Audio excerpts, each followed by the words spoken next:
Paul. Unfortunately, tonight's update is not the one we all hoped for. Police say they found a body matching the description of Dacara Thompson. They made that discovery Sunday near Route 50 in Annapolis. Our Kelly Vaughn is at police headquarters where they made this announcement just a few hours ago. It was a warm summer night in Lanham, Maryland, the kind of night that carried a stillness after a long day. Inside her family's home, 19-year-old Dacara Thompson reassured her father with a simple message. She was stepping out to grab gas and would be back soon. For her family, it was an ordinary moment, one of those passing exchanges no one ever thinks will be the last. Hours slipped by. The streets grew quieter, and the clock crept deeper into the early hours of the morning. But Dacara hadn't returned. What began as a slight unease in the household soon turned into frantic worry. Parents know the rhythm of their children's habits, and this silence was not her. Around 3 a.m., the glow of a surveillance camera caught a fleeting image.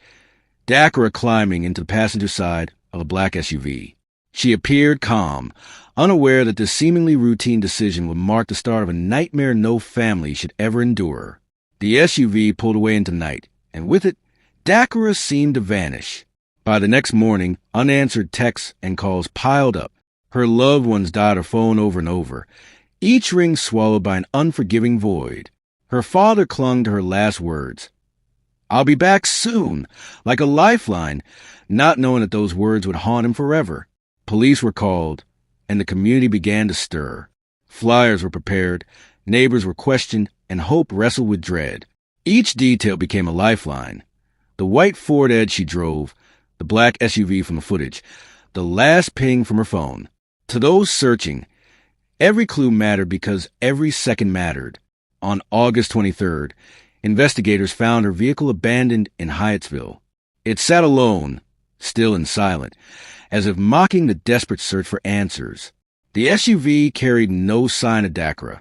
The discovery deepened the mystery and worsened the dread. Where was she?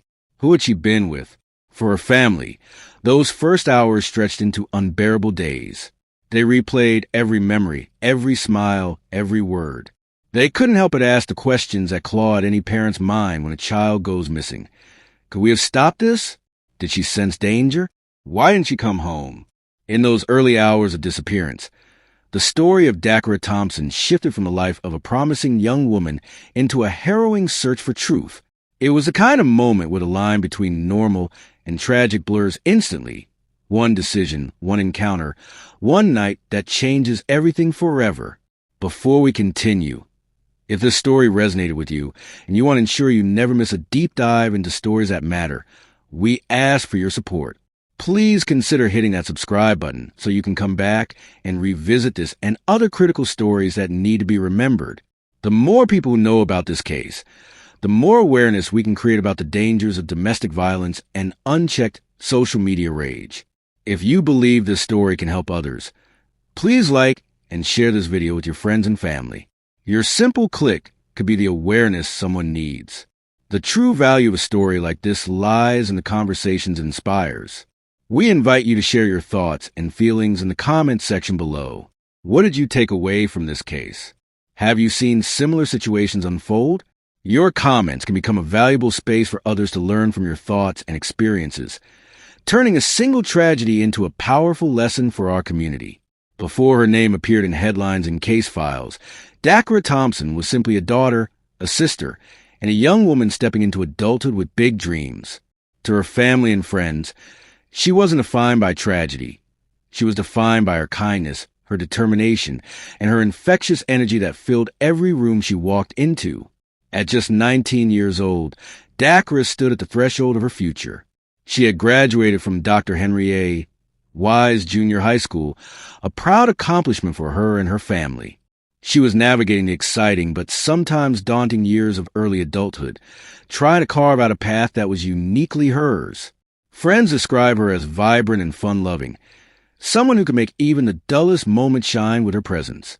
She had a way of lifting spirits, of reminding those around her that life could be joyful even when it wasn't perfect. To them, she was more than a friend. She was family. For her parents, Dacara was the heartbeat of the home.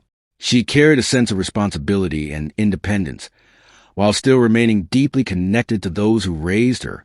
She never hesitated to share a smile, lend a hand, or simply sit and listen, a rare gift in someone so young. Like many her age, Dacara was still exploring who she wanted to become. But those close to her say she carried big ambitions and the confidence to pursue them. She wasn't just living for the present. She was building toward a future that she believed would be bright. She loved simple pleasures, spending time with loved ones, enjoying music, laughing late into the night with friends. Those everyday joys are what her family remembers most, because they reveal the heart of who she was. Not a victim in a headline, but a young woman who deserved the chance to live fully. Her bond with her father was especially strong. He recalls their last conversation vividly, her telling him she was only going to get gas and would be right back. To him, those words weren't just casual. They were the kind of ordinary exchange that parents treasure without realizing it until it's too late. Dacara was part of a generation full of possibility, where every choice felt like a step towards something bigger. Her story resonates not because of how it ended, but because of how much promise it held. She could have been any teenager in any neighborhood, chasing her goals while anchored by the love of her family. That's what makes her story so heartbreaking. The contrast between who she was and what was taken from her. Behind every statistic, there's a person with dreams and laughter, a family with memories and love. Dacara Thompson was all of that and more. To introduce Dacara is to remember her not as the world first met her, through crime reports, but as she truly was, a bright, loving young woman whose life mattered deeply to those who knew her best. Her story deserves to be told with dignity, because she was more than the way her life ended. When the hours turned into a full day with no sign of Dacara, her family's fear hardened into desperation. What began as unanswered texts and calls became an unbearable silence. Every time her phone rang without an answer, it was like another crack in their hope. Her father replayed their last conversation over and over. "I'll be back soon," clinging to it like a prayer. The search for Dacara quickly became a community effort. Flyers with her face on them were taped to light poles and shop windows. Her smile now a beacon for strangers to keep watch. Friends scoured neighborhoods, retracing her steps, while her family pleaded publicly for answers. The hope was simple but heavy. Someone, somewhere, had to know something. Police intensified their investigation, tracing surveillance footage and analyzing phone data. That black SUV seen on the cameras became a haunting clue, an ominous silhouette that may have held the key to what happened that night. Investigators followed leads with urgency, knowing that time was the enemy in cases of disappearance. Disturbing new details today as police in Maryland announce an arrest in the disappearance and murder of 19-year-old Dacara Thompson. The suspect, a man in the U.S. illegally who was in federal custody earlier this year. Let's get right out to Fox 5's Bob Barnard live in Bowie, where police say Dacara was killed. Bob? That's right, Shamari. Behind me is the house where Prince George's County police say Dacara Thompson was murdered. It's a yellow ranch-style house here on Cambridge Drive in Bowie. The authorities say the suspect lived here with other relatives. It has really shaken us up. We've never had anything like this happen in our neighborhood. The suspect is 35-year-old Hugo Hernandez Mendez, now facing first and second-degree murder charges, said to be from Guatemala and in the country illegally. Police say Hernandez Mendez murdered Dacara Thompson inside his bedroom in this house. Investigators not saying how she was killed or what happened inside the home leading up to her murder. The 19-year-old Thompson was last seen alive August 22nd, walking away from her car near a gas station in Lanham, apparently leaving everything but her cell phone in the car. Her family reporting Dacara missing the next day. Her body was found Sunday in a grassy area along Route 50 near Annapolis, taken and left there, police say, by suspect Hernandez Mendez. Prince George's County and Maryland State Police today telling us they had other surveillance video from the time of her disappearance showing Dacara willingly getting into a dark SUV. Police say they were able to trace that vehicle to the suspect. Investigators not sure what that was all about, what the relationship between the two may have been. Oh, no. Oh, that is so distressing. You know, when I saw the homicide truck, I said, oh, I hope nobody's dead in there. Had you been following the case of this missing girl? Had you been aware of that? I had been, because I said it's a young African-American woman, wondering why it was getting so much attention, and then hearing that the body may be hers. Hugo Hernandez Mendez is being held without bail, has a bond hearing Monday. Prince George's County officials say Hernandez Mendez had been arrested by U.S. Park Police for a DUI in April, but he was released from federal custody. Well, I think that the U.S. Government has made status of individuals relevant. This was someone who was in their custody, and they made the decision to release him. So I think the questions should be asked of the Justice Department.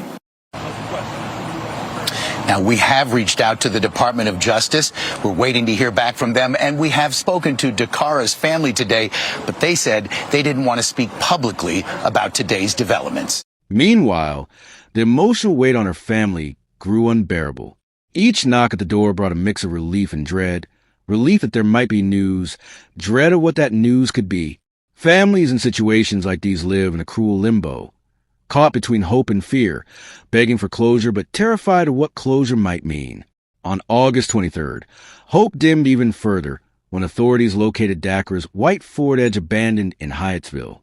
The vehicle was intact, but Dacara was nowhere to be found.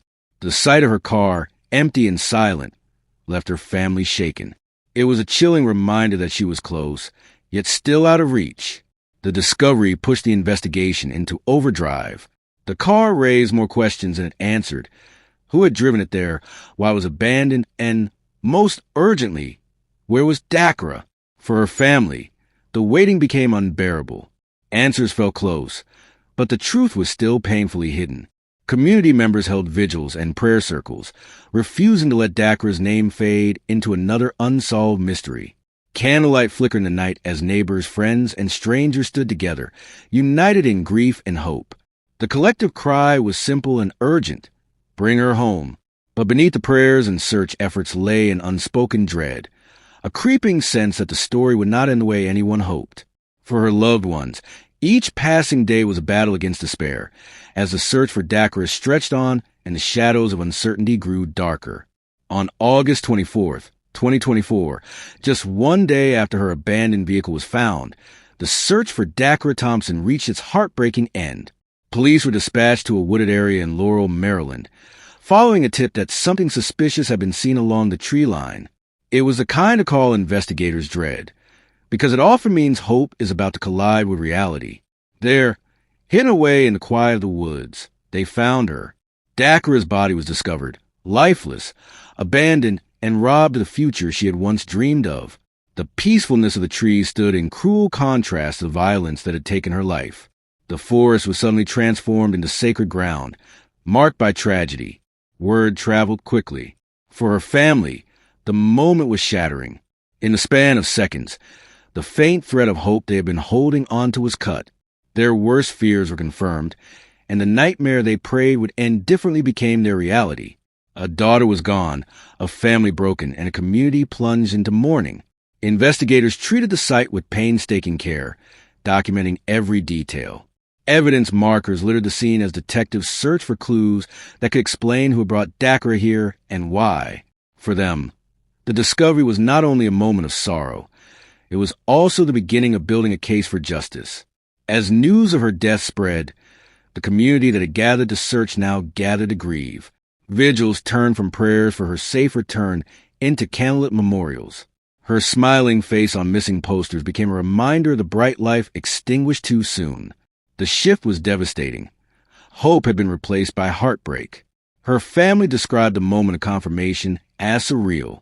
To them, it felt like time froze. The ordinary world kept moving. Cars drove by, people went about their lives. But for the Thompsons, everything stopped. Their beloved Dacara would never walk to the front door again, never share another laugh, never say the words, "I'll be back soon." The wooded area where she was found became a haunting symbol of loss. Friends left flowers at the site, whispering prayers into the silence, tried to reconcile the horror of her ending with the beauty of the person they had known. That quiet ground now carried the weight of a community's grief. The discovery of Dacara Thompson's body ended the desperate search, but it marked the beginning of an even harder journey. Seeking justice, finding answers, and learning how to live with the unbearable absence of a daughter, sister, and friend who had been taken far too soon. As investigators pieced together the final hours of Dacara Thompson's life, the focus shifted from mystery to accountability. The abandoned car, the surveillance footage, and the location of her body all pointed toward one conclusion. Someone close to her had lured her into danger. Detectives followed the trail relentlessly, determined to uncover the truth. Within days, authorities announced that they had identified a suspect, 24-year-old Christian Napoleon Sanchez. The revelation shook the community. This wasn't a faceless predator or a shadowy stranger. Sanchez was someone known to Dacara, a man whose presence in her life had now been recast in the darkest possible light. The announcement sparked waves of anger and sorrow. For those who loved Dacara, knowing that her suspected killer had once walked in her orbit made the betrayal cut even deeper. It wasn't just violence. It was violence wrapped in deceit, a trust that had been shattered beyond repair. Court documents revealed chilling details. Sanchez allegedly picked Dacara up that night, just hours before her death. Surveillance footage and digital evidence tied him to the black SUV spotted near her home. What started as an innocent night out quickly spiraled into tragedy, leaving her family with haunting questions of motive and betrayal. When Sanchez appeared in court for his bond hearing, the atmosphere was heavy with grief. Family members filled the seats, some clutching tissues, others glaring at the man accused of taking Dacara's life. The silence inside the courtroom was punctuated only by the sound of his charges being read aloud. Murder, kidnapping, she was last seen on the crimes that August 22nd spell the in end of Prince a George's young County. woman's future. Surveillance video Prosecutors shows her argued parking that her Sanchez car the wrong posed a direction danger to the in front community, of a fire hydrant citing on the Jasmine brutality of the Terrace, crime then and his walking attempts to towards conceal Riggs Road. evidence. Good afternoon. They Prince painted a George's County picture of Police Chief premeditation, George Nader says a the calculated body effort to matching her take description Dacara's life was recovered and Sunday. leave her body in a August the secluded 31st, area we were for the notified Thompson that, Maryland family. State Police Hearing these located a body. details was like reliving the That body nightmare was all located over again. just off of Route 50 The in suspect Anne Arundel disclosure County. didn't He bring says closure. since Dacara went It brought missing, more police questions. have been working with her Why family, her? searching Why through that security night? footage Could and this looking through tragedy cell have phone been prevented? information, and say In the there's still silence of more their work grief, to be done to her officially family identify searched the for body answers that may found never off come, of Route 50. while the justice system prepared to weigh the were evidence. similar. For the community, We have not yet the confirmed unmasking of the that this suspect is was the a grim missing. reminder how I wanna danger make that, often lurks very closer clear. than Dacara's anyone family has dares spent to the past imagine. 12 days Dacara's searching story for was her, no longer just a posting tale of missing persons disappearance. flyers. It had Prince become a George's fight County for justice, Executive Aisha with a Brave name and a says face they've now been in touch tied to with the Dacara's horror of her family, loss. and they The know wooded about stretch the of development. Laurel, She's Maryland, where someone's Dacara child, Thompson's someone's body baby. was discovered, became the so center our of an heart exhaustive goes out, investigation. to her Yellow entire tape cordoned off the family, area as forensic and we teams will, moved again, methodically continue through to the work scene, diligently, combing every inch to of ground for bring, fragments of truth some left behind. resolution What they and found would help information, prosecutors build the case her against a family man as well as accused to the of killing public. her. Maryland State At Police first are glance, handling the death the investigation. area appeared undisturbed, Prince George's County almost Police serene. say their missing But person investigators knew investigation better. is Violence ongoing. always leaves a trace. Broken branches, disturbed soil, and subtle markings told the story of how Dacara had been brought there. The ground, once ordinary, now bore silent witness to the last moments of her life. The discovery of her vehicle days earlier had already raised suspicions. Forensic analysis revealed fingerprints, DNA, and digital clues that pointed toward Christian Napoleon Sanchez. In the case of a young woman from Prince George's County who went missing 2 weeks ago. Today, police confirmed 19-year-old Dacara Thompson's body has been found, and they say her killer has been arrested. Our Katie Lusso spoke with Dacara's family and walks us through what we've learned from new court documents tonight. And I do have to warn you, some of these details are deeply disturbing.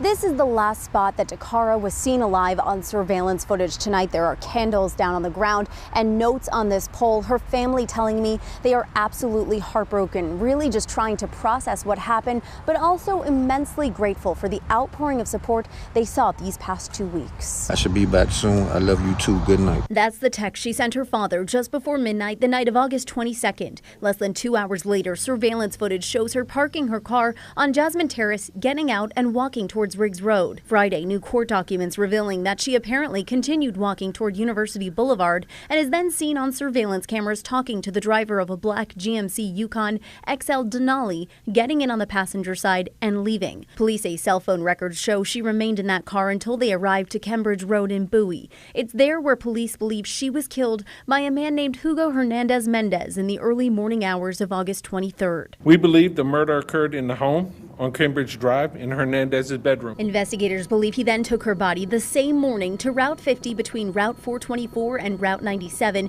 and threw her over the bridge above South River. It was more than a week later, around 5 p.m. on August 31st, that police would find her body. They had responded to the bridge for a disabled vehicle and happened to see her about 30 feet below the bridge on the river embankment. That area is probably about 7 miles away from the murder location, but a good distance away from where she went missing.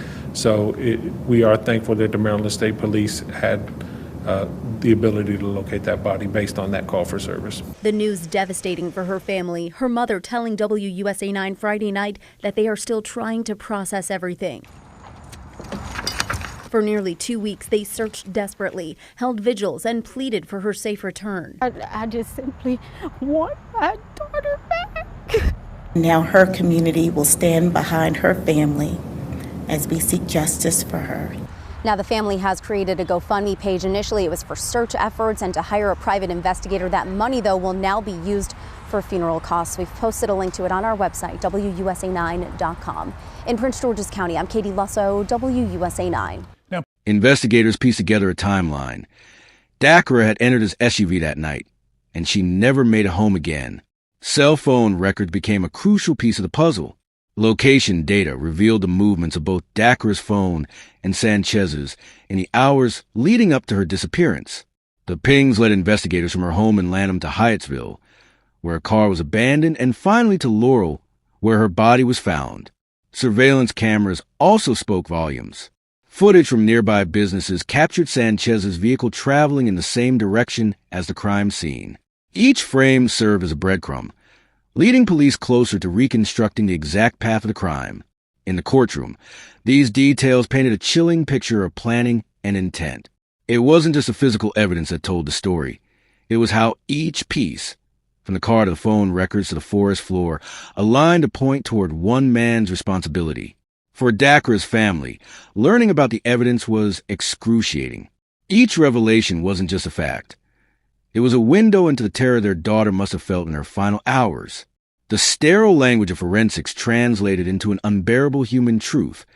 She'd been betrayed, taken, and discarded. The crime scene became more than a location.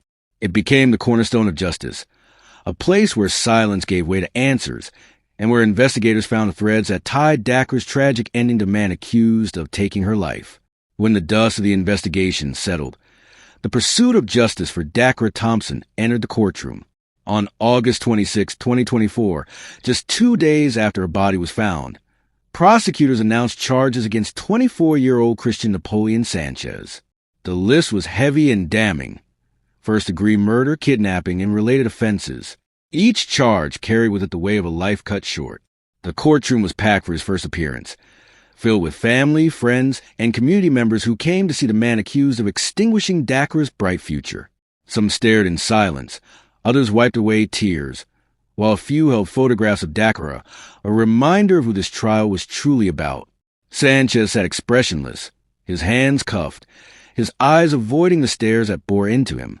The charges were read out loud, and the details of the crime were outlined in stark, unflinching terms.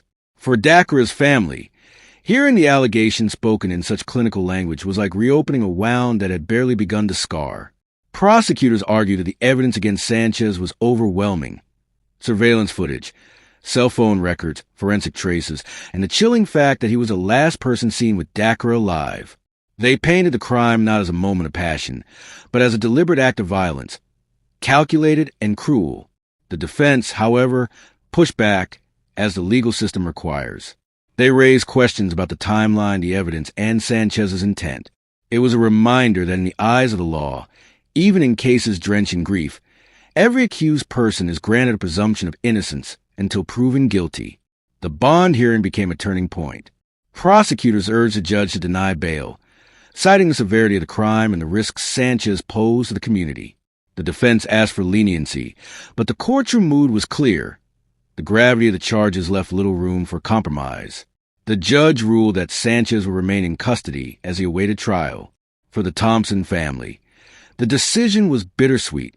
It ensured that the man accused of killing their daughter would not walk free, but also underscored the long, grueling road ahead. Justice would not come quickly. Trials take time, and each delay would mean more anguish for a family already broken. Legal experts noted that the case against Sanchez was strong, with charges of first-degree murder. Prosecutors signaled their intent to pursue the harshest penalties available under Maryland law. The community, watching closely, demanded nothing less than accountability. But justice in a courtroom is not the same as justice in a family's heart. No sentence, no verdict, no punishment could bring Dacara back. What the legal system could offer was a measure of accountability, a public acknowledgement of her life, and a reckoning for the man accused of stealing it.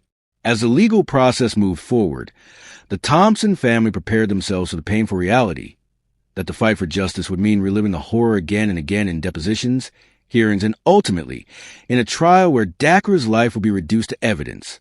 Yet they endured because they owed it to her. They owed it to Dacara to see justice carried out. For the Thompson family, the days after Dacara's death were an endless blur of sorrow. What once was a home filled with her laughter had fallen silent, echoing only with the weight of absence. Her father described the pain as unbearable, a wound that no parent should ever have to carry. The memory of her last words to him, "I'll be back soon," plays in his mind like a cruel refrain. At vigils held in her honor, her family clutched candles and photographs, their faces illuminated not by joy but by grief. They stood before crowds of neighbors and strangers, trying to find words to express what had been taken from them. Each sentence trembled with pain, each pause heavy with the knowledge that she was gone forever.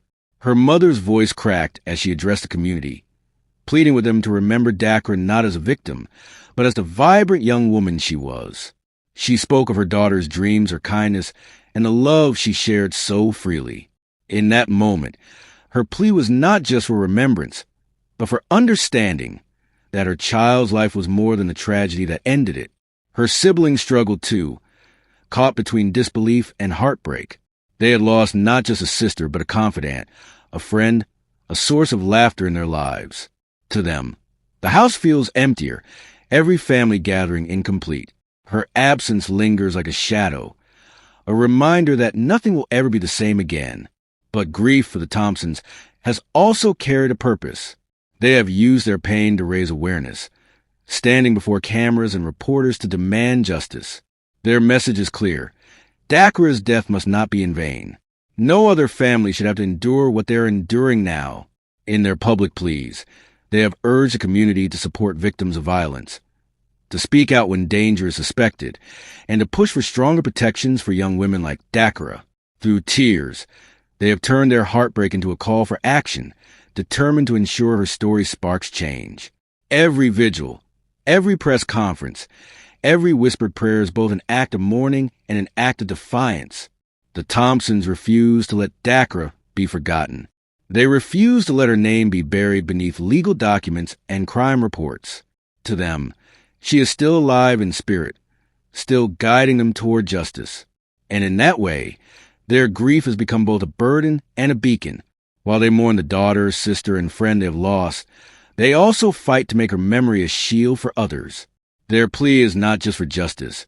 It is for prevention, for awareness, and for a world where no parent has to bury their child because of senseless violence. The tragedy of Dacara Thompson's death is not an isolated event. It belongs to a heartbreaking pattern that plays out far too often across communities in America. Each year, countless young women fall victim to violence at the hands of people they know, their names briefly flashing across headlines before fading into silence. Dacara's story demands that we pause and ask why. Her case shines a light on the dangers that can lurk in familiar places and familiar faces. Too often, trust is betrayed, and relationships that should provide safety instead become traps of manipulation and harm. Dacara's final night reminds us that violence rarely comes out of nowhere. It builds quietly in the shadows until it erupts in tragedy. This reality underscores the importance of prevention and awareness. Education about healthy relationships, recognizing red flags, and fostering open communication in families and communities could be life-saving tools. Dacara's story is a stark reminder that these lessons aren't abstract. They are urgently needed. The legal process now unfolding in her case also reflects a broader truth. Justice after the fact can only do so much. Courts may punish, sentences may be handed down, but the life lost is never restored. True justice must begin long before violence happens, through systems of protection and support that prevent young women from ever reaching that point of danger.